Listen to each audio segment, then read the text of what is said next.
1774 में law of conservation of mass दिया था। क्योंकि नवी क्लास में डिट्टो ये सवाल दे रखा है एनसीईआरटी में, इसलिए इन्होंने वर्ड इक्वेशन दी है।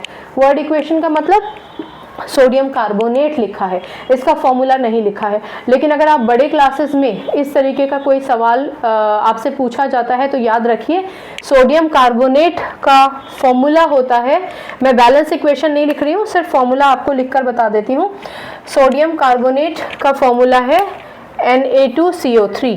Na2CO3। इथेनोइक एसिड का फॉर्मूला होता है CH3COOH, ठीक है ना। सोडियम इथेनोइड का फॉर्मूला होता है सोडियम इथेनोइड का फॉर्मूला होता है CH3COONA। कार्बन डाइऑक्साइड तो आप सभी जानते हैं, CO2, और वाटर भी आप सभी जानते हैं H2O, ठीक है ना।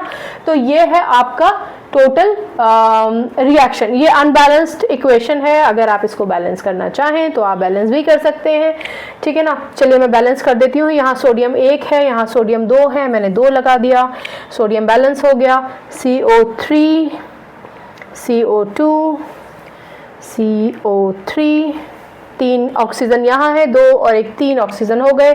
COO यहाँ पर सिंगल है, यहाँ पर डबल है, यहाँ 2 लगा दीजिए, 2 CH3 हो गए, 2 CH3 हो गए, 2 C O।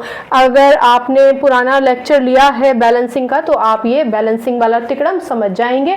अगर बैलेंसिंग में कंफ्यूजन है तो घबराने की ज़रूरत नहीं है, अगर आप 9th में हैं तो, क्योंकि ये फॉर्मूला इक्वेशन आपके पास नहीं आएगी। लेकिन अगर आप हायर क्लास में हैं और इस बैलेंसिंग को नहीं समझ पाए हैं तो पूछ लीजिए, नहीं तो एक पुराना लेक्चर है, इस पर डेडिकेटेडली यही इक्वेशन समझाइए, वहाँ पर क्लास 10th में वो पढ़ा है, आप उसको सुन सकते हैं। और अगर नहीं सुनना चाहते हैं, कंफ्यूजन ही पूछना चाहते हैं, पूछ लीजिएगा, हम समझा देंगे, राइट। तो ये पूरा क्वेश्चन है। इन्होंने कहा था कि show that this data verifies law of conservation of mass. इन्होंने तो बांट के दे दिया था, रिएक्टेंट इतने इतने बने, प्रोडक्ट इतने इतने बने, अब वेरीफाई करो, कर दिया वेरीफाई।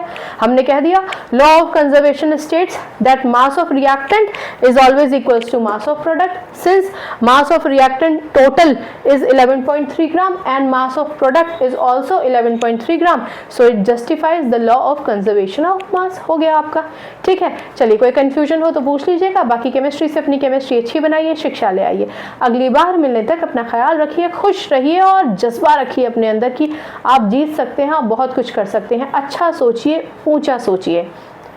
आप अच्छा सोचेंगे, ऊंचा सोचेंगे तो अच्छा ही होगा, ठीक है। अगली बार मिलते हैं, नमस्कार।